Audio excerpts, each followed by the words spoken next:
Ladies and gentlemen, good morning and welcome back to our channel once again.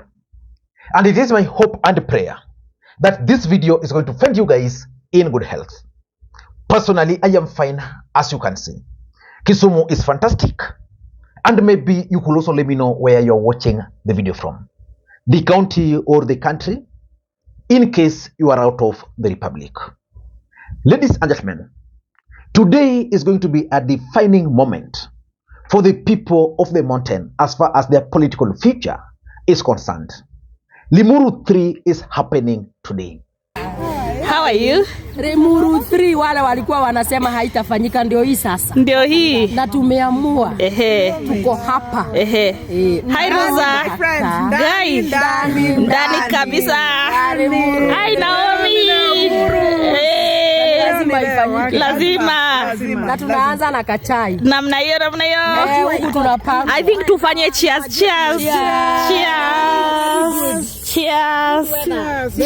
The weather is really beautiful. Yes. So can you see at least tuseme everybody aseme name?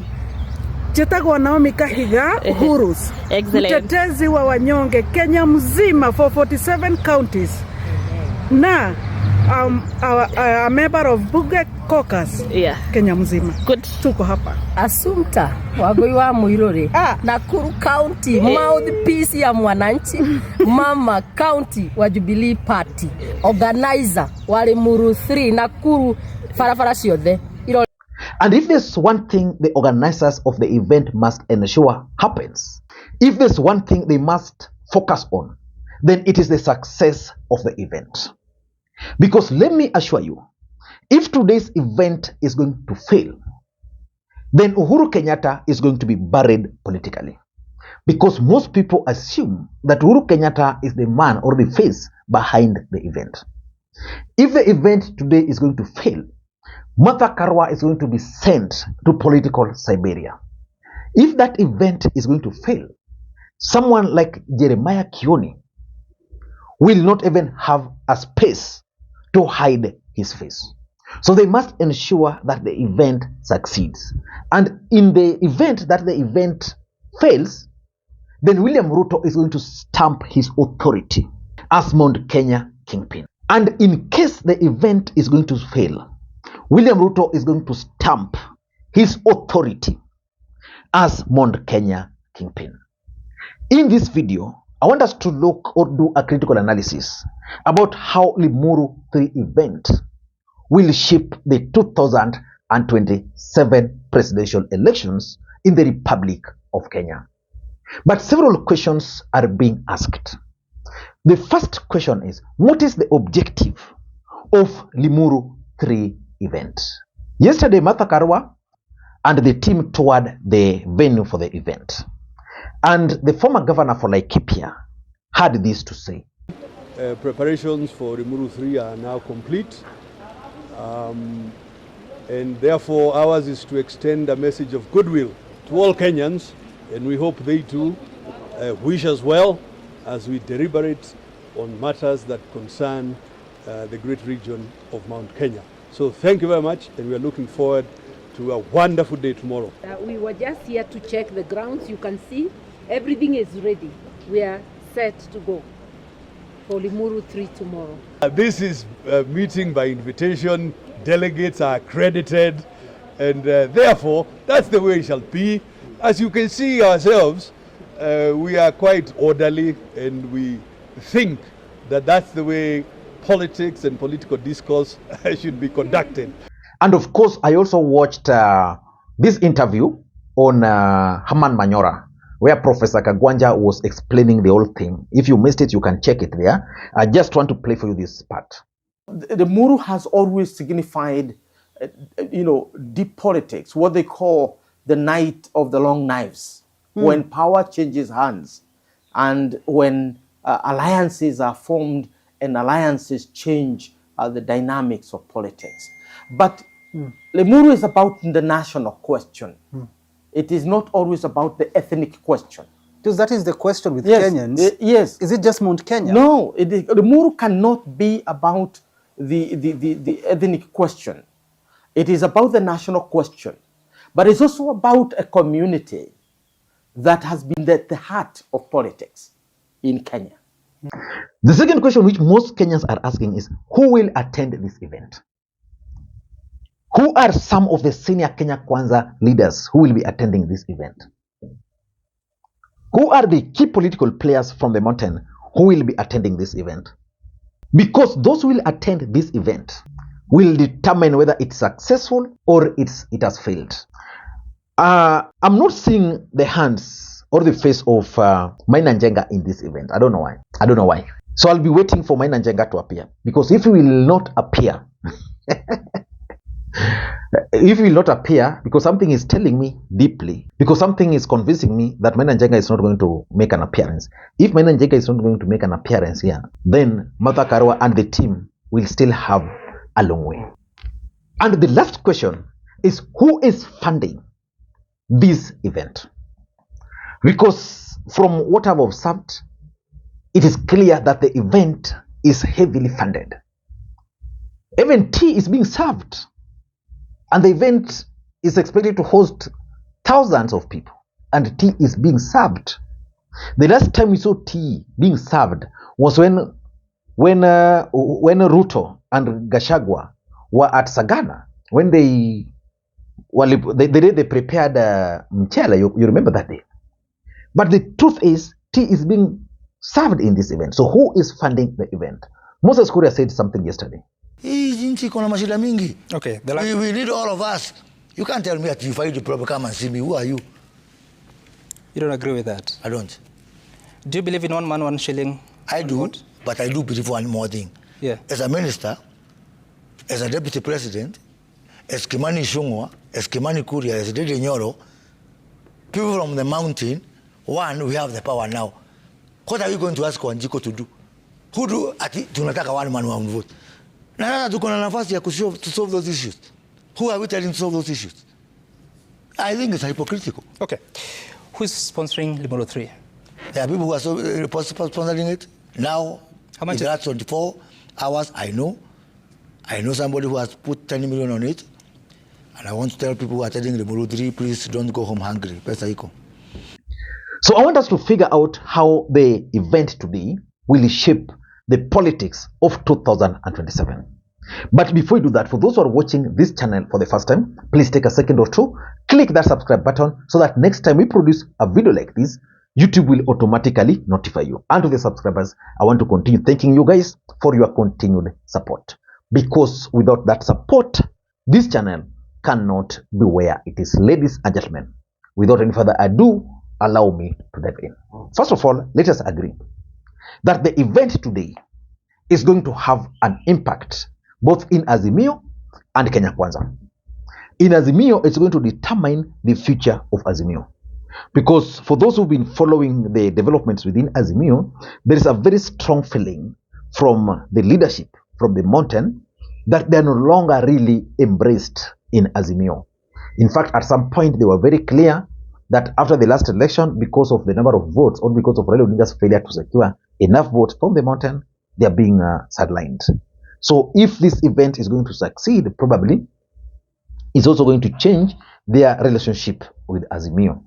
Let us look at the impact on Kenya Kwanza.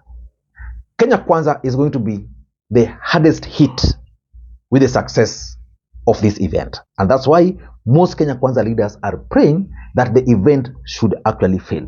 Because number one, the state of economy is hurting the Kikuyu nation more than any other part of the country. When William Ruto was campaigning, his rallying call was that he was going to revive the businesses of the Kikuyu. Earlier today, I was seeing vehicles from Nairobi business community. Those traders from Nyamakema, the Kamukuji traders, heading straight to Limuru.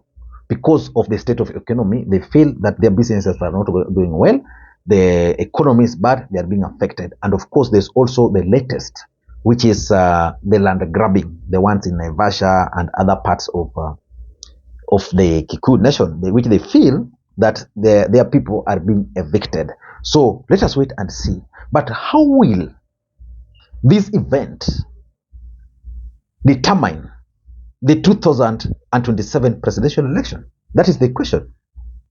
Number one, And I want to assume that the event is going to be successful, because if it's going to fail, then probably the status quo is going to be retained. Number one, from this event, if it's going to be successful, the Mountain are going to produce a presidential candidate.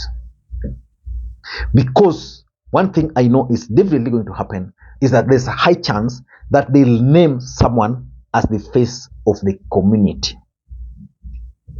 Maybe the community kingpin. And that person now will then be funded enough by the tycoons who are feeling the impact of William Ruto's presidency. So I am looking at this as an opportunity for the Mountain to produce a presidential candidate. And if the Mountain were to produce a presidential candidate in 2027, how is it going to impact on William Ruto, on Azimio, on Kalonzo, or even as far as Mount Kenya politics is concerned? The moment Mount Kenya will produce a presidential candidate, there's high chance that if they'll produce a presidential candidate as a result of the Limuru, then there's high chance that that candidate will get the support of the Kikuyu community. If that person will succeed even in getting, let's say, half or slightly more than half, in the last election alone, William Ruto garnered 3-point-something million votes from the Kikuyu nation. Now, if they were not to decide and sponsor a presidential candidate, let's say the candidate will gain the support and gets, let's say, 2 million or 2.5 million from the region. I mean, those are numbers you can't joke with.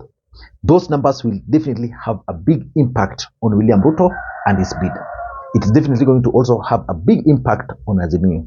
So if Azimio were to produce a presidential candidate in the name of, let's say, Kalonzo Musyoka, and let's say someone else from the Luhya nation, then it would also mean that determining who will win the presidency is going to be very difficult. None of them will be able to achieve the 50% plus one vote. Going to be very, very difficult. And that is something that I know is really worrying Kenya Kwanza. So that's going to be the first way it will affect chances of Mount Kenya producing a presidential candidate. Number two is the political formation. There's a general consensus in the Mountain that after Kibaki and after Uhuru, now Ruto, they might not produce a presidential candidate in 2027. So their focus now is 2032. And for them to have a realistic chance in 2032, it means they must be very strategic with their alleged numbers. Who are they going to support? Very strategic. Are they going to support Kalonzo Musyoka? Or are they going to wait for William Ruto to finish the term? If William Ruto were to finish the term, then I doubt if Ruto himself will support Mount Kenya. So probably they've learned or they've realized that according to William Ruto, he wants to take the presidency to the Luhya nation. So they'll offer themselves, which means in 2027, they must have an alliance, either to support Kalonzo or to support someone else, but not Ruto. Because the main intention of Limuru 3 is because they feel that the government of the day is frustrating them. So they can't support the same government. I don't expect the Limuru 3 conference to come to an end, and then one of the resolution being read is that they've agreed now to support or to start working with the government of the day.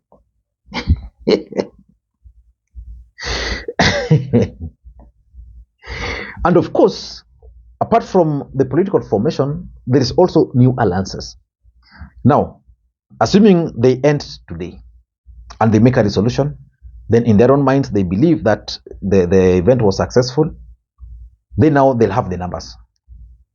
Let's say they have appointed one of them to be the kingpin. Then they now have the vehicle to even form a new political party, merge all other political parties, form one political party, and then use it now to negotiate. For example, the Mountain can now negotiate with Azimio Because the topic in Azimio today is that in 2027, the presidential candidate, either Kalonzo, deputized by someone from the Luhya nation. With the numbers, the mountain can now say, okay, sisi tuko hapa. Come to us. We are not coming to you. Come to us. Tell us what you are giving us. Because us, we have the numbers. And of course, if you take your pen and a paper, they have those numbers. So they can trade with those numbers. And lastly, I'm also seeing the possibility of Limuru 3 turning out to be anti-Kenya Kwanza crusade. I'm looking at it from that a narrative is going to emerge that, oh, Ruto, the Kalenjin nation, Kenya Kwanza, Uhuru. So it's going to kickstart a rebellion kind of movement against Kenya Kwanza, and they hope they'll be able to sell it across the mountain. And the intention is going to be simple. The unity. Because currently, the mountain is not united. That is the fact. They are being controlled either by Uhuru or by Ruto. So I don't know what you think, but for me, the Limuru 3 event is going to shape the 2027 and 2032 politics. Until next time, this is Lee Makwiny. Bye-bye.